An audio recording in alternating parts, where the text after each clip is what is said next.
Stacy here with Limelight AZ. So, I wanted to talk to you today about the fact that last month we purchased, just after I got to Arizona, we purchased a dog from the pound. He's about 2 years old. We've named him Brody. And turns out he's been a wonderful addition to our family. He is very sweet-tempered. He's partially trained, which was a nice surprise. He's great with the kids, and we absolutely adore the dog. He had, the only issue that we really saw was that he doesn't listen real well for getting off the bed, and he likes to lay on top of you. So we have had a lot of fun with him over the last month.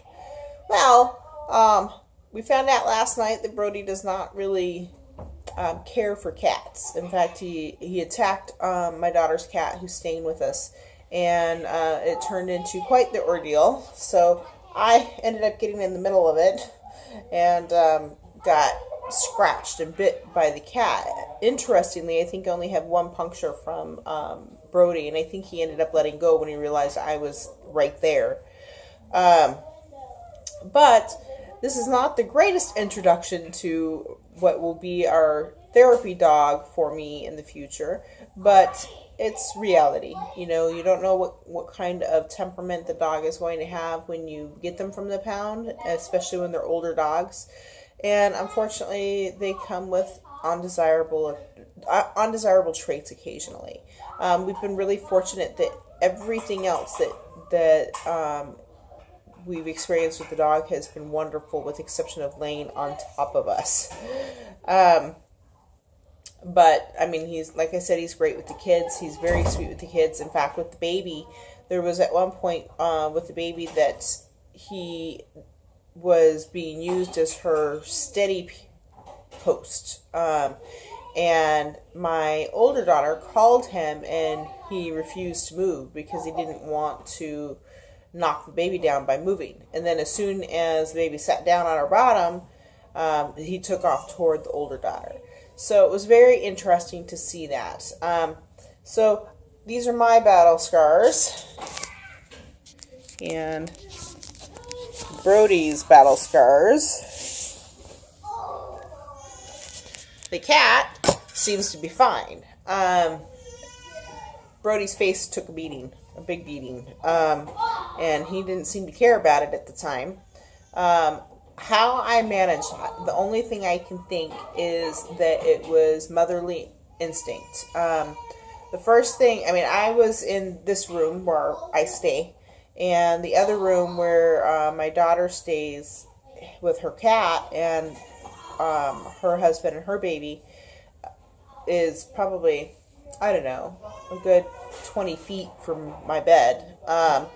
And I was laying on the bed, and I heard a bunch of commotion about Brody.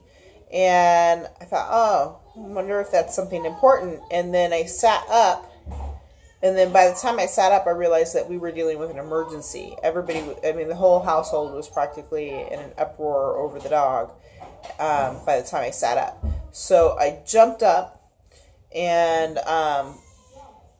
my son was coming out into the living room, and I asked him what was going on. He was obviously very, very upset. And he said that Brody has Tyson, who is the cat. And the reason I jumped up was because my first thought was, oh my gosh, the new dog has one of the babies and has turned on the babies. That was my first instinct to think. And fortunately, huge relief. Obviously, it wasn't one of the babies. It was the cat. Not that we were happy that the dog attacked the cat, but at least it wasn't one of the babies.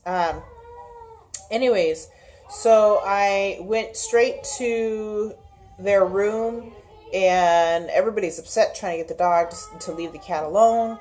And I just stuck my hands in there and tried to pry Brody's mouth open. And, I mean, look at this. Look at his head. He's got an enormous head in comparison to his body. He's got really strong jaws. And somehow I was pulling. I don't know how much strength I was actually pulling with. I don't have a lot of strength in my hands, at least most of the time. And the cat, it was just taken swipes and bites and everything at anything it could, including my hand, especially my right hand. My left hand has a little bit, but I mean, like, all of this is scratches and bites, and I mean, on all sides of my hand. Sorry about the screaming out there. There is definitely something going on. I think probably that the babies are not getting along again. Anyways, so ended up being able to get the dog's mouth open enough so that Tyson was able to go. But, you know, on recollection, I don't know that the dog was actually biting the cat too hard. And the reason for that is because I only have one puncture wound on my hand that's from the dog. Everything else is smaller than what he does. Secondly, the cat is unscathed for the most part. Traumatized, for sure. But no wounds, I mean, at least no broken wounds. Is acting normally this morning. This happened last night. Is acting normally this morning, and seems fine as far as the altercation. The dog, on the other hand, his face is a mess. So I don't really know or understand what happened. Obviously, we're not gonna test it out again with this cat or any other cats. I think that it's probably just wise to keep him away from cats. And I don't know that we can train this out of him. I sure hope we can. But we don't, I mean, since he's 2, we don't know if this is instinctual or if this was trained into him. Being that he seems to have